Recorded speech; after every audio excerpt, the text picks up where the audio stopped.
Alam nyo ba guys, nasa loob ng maraming taon, ngayon pa lang ako nakaluto ng ganitong pagkain muli guys kasi na-request ng anak ko. Ayan guys, pinagbigyan ko naman siya kasi paminsan lang naman ito. Ayun, as you see. Ayan guys, talaga siyang nagmamantika siya guys. So kailangan paminsan lang natin siyang kakainin yan guys. Kung hindi, naku guys, alam nyo na.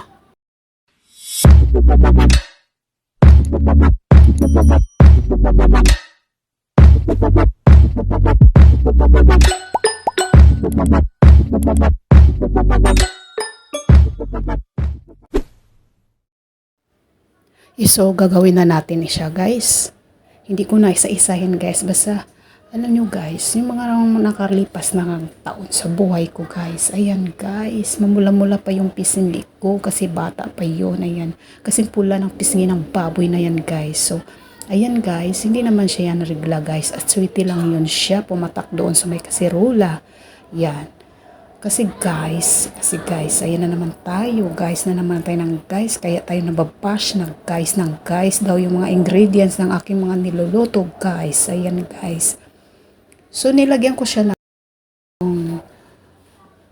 pinaglagaan ko yan siya guys. Ng sabaw ng minsan naglaga ako ng buong manok. Yan, ginawa ko siyang litson na manok. Ayan, kung napanood niyo yung dati kong vlog guys, yung nagluluto ko ng litson na manok or tinibuok na manok. So, yung pinaglagaan ko, isinatabi ko siya guys, isinasantabi, ayan. Ilagay ko sa ref, ayan. So, yun yung pinapanlaga ko dyan guys, kasi timplado na siya. So, nag-add lang ako ng atswiti guys. So, kahit sabihin natin guys na makasalanang pagkain yan guys, kasi taba ng baboy, ayan, more on taba ng baboy kasi pisngi siya ng baboy guys, ayan, magkalapit na lang siya sa batok ng baboy. So nilagyan ko na lang siya ng atswiti, ayan, may kunting herb pa rin tayo guys, kunting health, kumbaga na makukuha na benefit kasi mayroon siyang atswiti. Ayan, research no na lang guys kung ano makukuha niyo yung sustansya dyan sa atswiti na yan guys. Ayan, so umpisa na natin yung ating paglaga. Ayan, once na kumulo na yan siya guys, kasi makapal yan siya, 600 grams yan siya guys, pahinaan nyo na yung apoy para siya hindi masunog. Ayan, tanda lang na apoy. Ayan, kumulo na siya, so pahinaan ko na siya guys. Ganyan ang technique sa paglaga ng kung ano man ang ilalaga nyo guys, huwag lang bakal or bato. Char. Ayan. So, lalaga lang natin siya hanggang sa lumambot at ma-evaporate na ang kanyang sabaw. So, yan na guys, natuyo na siya. Ayan, natuyuan na. Tapos na siya guys, papalamigin na natin siya. Yan, i-slice na natin siya guys. I-slice na natin ang ating iihawin na pisngi ng baboy. Ayan na siya kaliit guys. 600 grams guys. Good for ano siya guys. Mga 3 or 4 katao yan. Tansya ko. Kung depende sa ano. Kung pampulutan ninyo yan guys. Yan, pwede na yan. Pang isang Emperador Light. Char. Ayan, tumba na yung Emperador Light yan guys. Pagka mayroon kayo pulutan na ganyan kalaki. Or a Red Horse or tuba.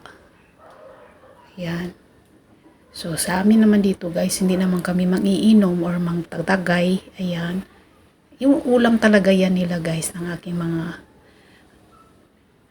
mga bossing dito sa bahay guys. Yung aking mga junakis. No ulam nila guys kasi nga nag-request nga yung anak ko, namimiss na daw niyan kasi dati guys nung nag-aaral pa yung mga anak ko guys, yan dahil ko na naman guys, yan yung hanap buhay ko guys, titinda ako dyan guys, nagve-vendor ako, nagtitinda ako ng barbecue, ayan, mga iba-ibang lamang loob, ayan, tinitinda ko dyan para lang kami may pambaon yung mga anak ko sa school, miski paano, makatulong-tulong ako sa pang-araw-araw naming gastusin guys. Alam niyo na, mahirap ang buhay. Life is not easy. Ayan. O hindi naman tayo ipinanganak na may ginintuang kutsara. Kailangan talaga nating pumaparaan-paraan, dumidiskarte sa buhay-buhay, araw-araw na pinapahiram sa atin ni God para tayo makapag-survive. Ayan guys. So, yung dati guys, yung ginagamit ko, kasi ibang lugar pa yung tinitirhan namin. Mayroon akong nabibili doon ng parte ng baboy, yung tainga, yan. Yan yung ginagawa ko. So, talaga struggle din yun guys. Kasi pagkabili ko galing sa palengke, lilinisin ko pa guys. Talagang i-shave ko pa siya. Tatanggalan ko pa yung mga earwax ko pa siya. Char.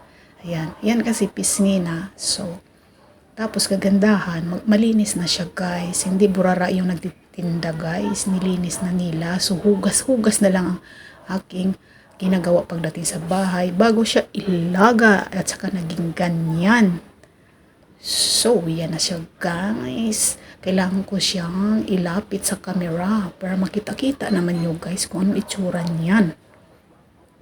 So, ayan ha guys, tuloy ang ating lavan. Step ating paghiwa para matuhog na yan guys. Kasi, ayan, yung langaw pa, istorbo yung langaw na yan. So, hiwa-hiwain lang natin siya guys. Ayon sa gusto natin sizes. Ayan, yung kumbaga tamang kagat lang ating paghiwa dyan. Kagat-kagat. Ayan, kung gusto niyo ng kapalan or yung gusto ko guys, yung ganyan lang kanipis para mabilis siyang maging tumusta. Ayan, ang hirap pa panagalo guys. Halo-halo yung lingwahe ko guys. Bisaya, Tagalog, kunting English. Ayan. So, hirap lahat guys. Hindi ko na alam. Ayan. Kayo na bahala umintindi talaga guys. So, yan na. Lapit na siya guys. Yan yung parating ganyan. Laman yan siya guys. Natuwa naman ako kasi may laman. Miski paano. Maganda naman yan siya guys. Ayan. Kasi balat tapos kunting taba tapos laman. Ayan. May ganyan siya. Hindi talaga siya purong ano. Yung kulay puti na yan guys, hindi yan siya puro taba, may laman yan. So, kahit ano pang depensa natin guys, pisngi pa rin yan ang baboy guys, diba?